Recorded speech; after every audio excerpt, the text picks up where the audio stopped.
Pour changer un petit peu des présentations produits, aujourd'hui on va un peu voir les astuces, les conseils d'utilisation avec une scie sauteuse et surtout les erreurs à éviter absolument.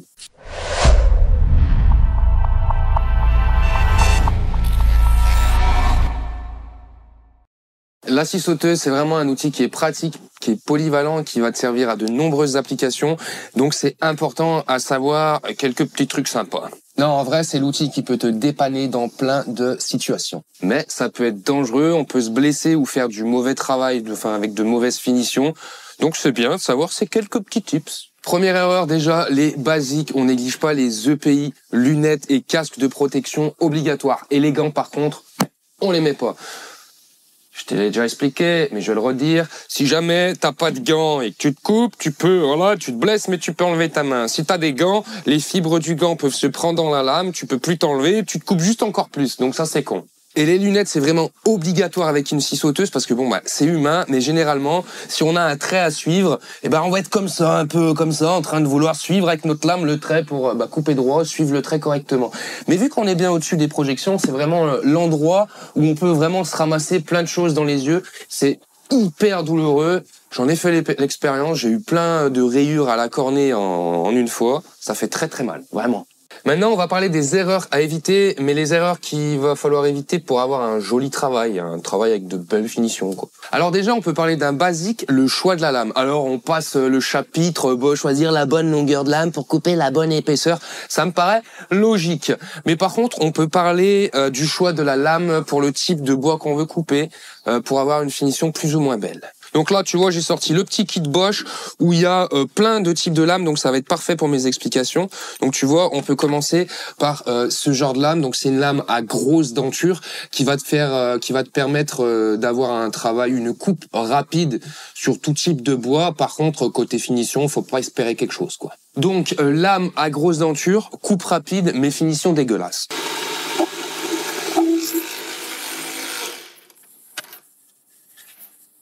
Viens me voir tous ces éclats. Oui. Voilà.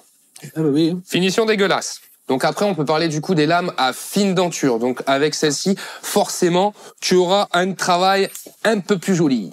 Je change la lame et on fait une démo. Allez, lame à fine denture.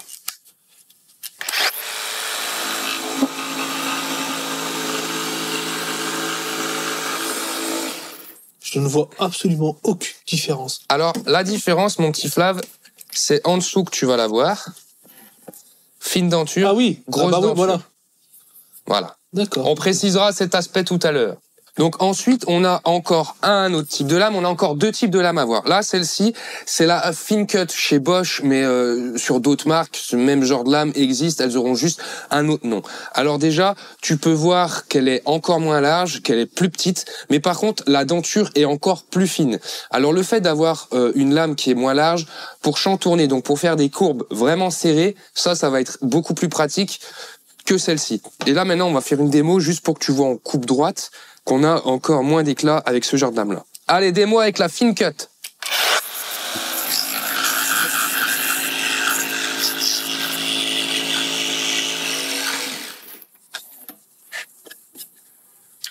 Ah, déjà, il y a un peu plus de différence. Alors, tu vois que déjà sur le dessus, on voit vraiment une différence. On va quand même jeter un œil au-dessous. Ah, tu vois, par contre, par le dessous, c'est un peu moins joli que la Clean Cut. Mais sur ta surface du dessus, là où généralement tu auras ton tracé, c'est un peu plus joli. Alors là, j'ai pris du mélaminé volontairement pour vraiment qu'on voit les éclats. Évidemment, avec du mélaminé, ça fait pas des super coupes où il y a des astuces, on verra ça dans d'autres vidéos. Mais au moins, c'est ce qui est le plus parlant en vidéo. Voilà, c'est pour ça que j'ai pris ça. Et là, on va parler d'un autre type de lame, c'est celle-ci. Elle a une denture qui est inversée. Tu vois, regarde, si je prends les deux et que je les mets à côté, tu as une denture là qui va remonter et sur celle-ci qui va descendre. Tu le vois bien à la caméra? Impeccable. Alors, tu as pu le voir depuis tout à l'heure pour te faire voir le résultat de coupe le plus joli. Ma planche, je l'enlève des serre-joints et je te fais voir le dessous. C'est un peu comme ça sur une scie sauteuse. Tu vois, vu qu'en fait, la denture de la lame remonte et que ta scie fait ce mouvement, le mouvement le plus joli, la coupe la plus belle sera en dessous. C'est pour ça qu'il existe ces lames à denture inversée. Et ça va être très pratique. Pour quelle raison? C'est très simple. Quand tu fais ton tracé de coupe, tu peux te permettre de te mettre du bon côté du tracé et avoir la belle finition du côté du tracé plutôt qu'avoir la belle finition de l'autre côté de la planche. Allez, démonstration de la lame reverse.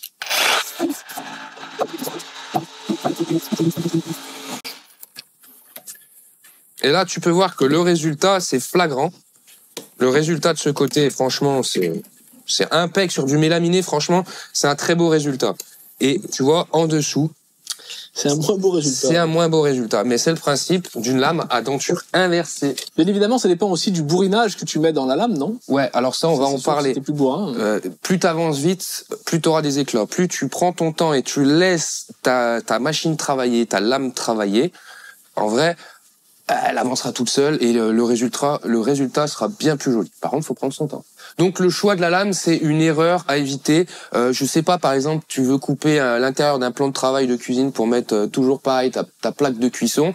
Et moi je te conseillerais de prendre une lame à denture fine, inversée. Comme ça, tu fais ton tracé, tu coupes du bon côté et du bon côté, tu as la belle finition. Si t'as de la palette à découper, je sais pas, pour foutre au feu ou pour le barbecue, j'en sais rien. Ça, là, tu prends une lame à grosse denture et aucune pitié. Et voilà. Troisième erreur, mon petit Flav, c'est pour rebondir sur ce que tu m'as dit il y a 2 minutes.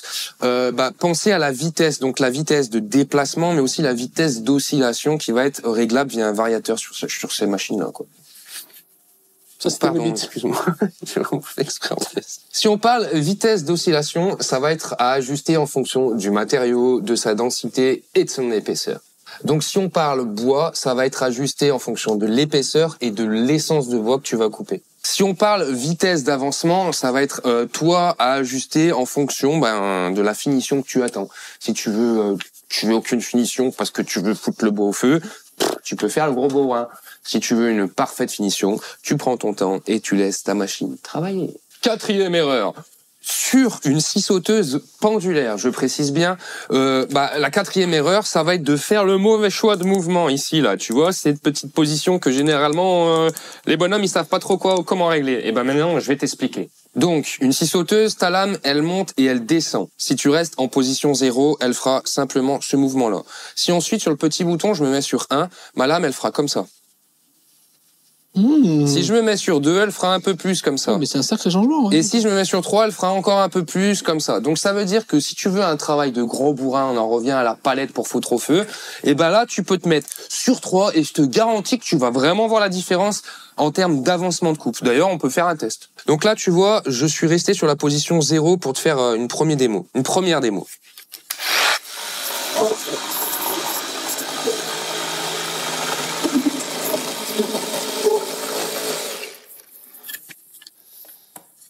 Je passe direct au 3, hein. On n'a pas le temps. Let's go!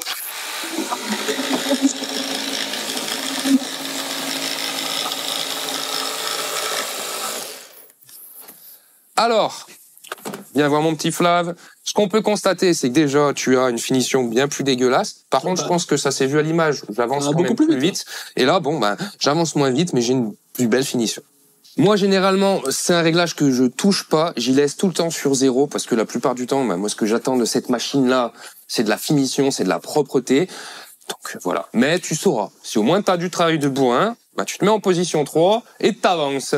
Ça, c'est encore mes boules. Ah ouais, pardon. Mais par contre, pour revenir, si tu es en position 3, t'avances vite, mais c'est dégueulasse. 5e erreur. Alors, cette erreur-là, elle va déjà t'éviter de te blesser, donc c'est pas trop mal. Et elle va aussi t'éviter de faire un travail de merde. Tu sais, genre la petite finition de la fin qui est dégueulasse. Tu t'es appliqué tout le long, et à la fin, il y a un truc, ça pue la merde. Voilà. Bon, ça, c'est la 5e erreur. Ça sent le vécu quand même, hein. Ouais. C'est ouf. Allez, viens voir mon petit Flav. On va faire un petit exemple juste ici. Alors, attends, par contre... ce sera un peu plus stable comme ça. Admettons que sur ma planche, j'ai ma petite encoche à faire comme ceci.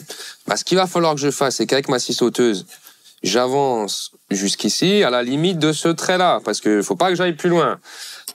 Maintenant, je vais te montrer ce qu'il faut faire. On dirait un prof. Parce que ce que certaines personnes auront tendance à faire, c'est généralement ceux qui veulent aller trop vite, ils vont couper, ils vont arrêter leur machine et avant de se retirer, alors que la machine elle est encore en mouvement, clac, ils vont se retirer. Ça, il faut pas le faire. Ce qu'il faut que tu fasses, c'est bien ça.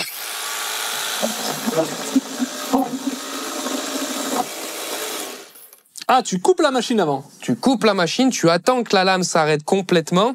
Là, je pourrais pas te faire l'exemple en faisant volontairement le con, parce que ma lame s'arrête très rapidement. Mais si jamais sur des machines plus classiques, avec l'inertie de ta lame sera encore en mouvement un petit peu. Et en fait, il suffit que tu coupes, que tu t'arrêtes là où tu veux, tu éteins ta machine, t'as encore ta lame en pleine inertie, tac, tu vas t'enlever. Ta lame, elle risque de taper contre une des deux parois, donc déjà, ça va te faire un recul comme ça, et vu que généralement tu seras comme ça pour voir ton trait, et bah tu vas te prendre la scie sauteuse bien dans le pif, bien propre, et puis surtout bah ta lame elle va taper dans le bois, donc elle va faire un éclat, un truc dégueulasse juste en fin quoi. Donc c'est horrible quoi, c'est nul, médiocre. Et oui, ça sent le vécu, d'accord? C'est bon? 6e erreur, faire le mauvais choix de machine. Il faut prendre en compte tous les critères et les plus importants, ça va être la puissance, le prix et puis bon bah la marque, certains ça leur tient à cœur quoi. Après, il y aura d'autres critères à prendre en compte, mais ça, ce sera propre à chacun. Si tu veux une machine filaire, si tu veux une machine à batterie, alors forcément, si tu pars sur les chantiers et tout, la batterie, ce sera beaucoup plus pratique pour le transport. Si tu es tout le temps à l'atelier ou que tu bricoles occasionnellement, tu peux te permettre de prendre une filaire et en plus, ça coûtera moins cher. Maintenant, on peut parler du type de poignée. Tu vois, par exemple, celle-ci, c'est une poignée qu'on appelle champignon. Et on a les scies sauteuses plus communes, on va dire, qui ont une poignée comme ça qui continue, ça s'appelle les poignées en étrier. Alors personnellement, je préfère la poignée champignon et pour plusieurs raisons. Alors déjà, côté maniabilité, ça va être plus pratique pour moi, tu vois. Tu as la poignée dans la paume, d'une autre main, tu vas pouvoir orienter comme tu veux. Dans ta paume, la scie, elle coulisse parfaitement. C'est très maniable, c'est très pratique. L'autre côté pratique sur une scie sauteuse à poignée champignon, c'est que généralement, elle sera moins haute. Une poignée étriée, ça va toujours un peu plus haut comme ça et du coup, tu pourras accéder à des espaces un peu plus restreints avec ce type de poignée-là. Pour vous aider à faire votre choix, je vais vous mettre plusieurs liens en description vers plusieurs types de scies sauteuses. Alors évidemment, je vais mettre des scies sauteuses que j'aime bien et que je trouve de bonne facture et je vais aussi sélectionner différents budgets pour convenir au maximum de personnes. On l'appelle Robin des Bois. Quelle grande âme charitable à tout budget, oh là là. Voilà, en plus je vais vous mettre tout ça par ordre croissant et tout. Ah oui, oulala, ah oui. Gros boulot, gros taf, quoi, de 3 jours là, facile. Ouais. Bon, j'espère que cette vidéo elle t'a plu. Si c'est pas le cas, je suis désolé, tu peux nous insulter en commentaire. Non, toi, pas moi, je vous insulte. Si, de temps en temps, insultez-le, merde. Pourquoi tout le temps moi? L'homme de l'ombre. Ah ouais, t'es l'homme de l'ombre, comme Pierre Chabrier. Bon, sauf j'ai pas son compte en banque. Bon, j'espère que cette vidéo elle t'a plu. Si c'est le cas, mets un petit like, ça fait toujours plaisir. Pense à activer la cloche des notifications, à t'abonner, à partager, à commenter, à faire la fête, à faire sois heureux dans ta vie. Je te souhaite tout le bonheur du monde.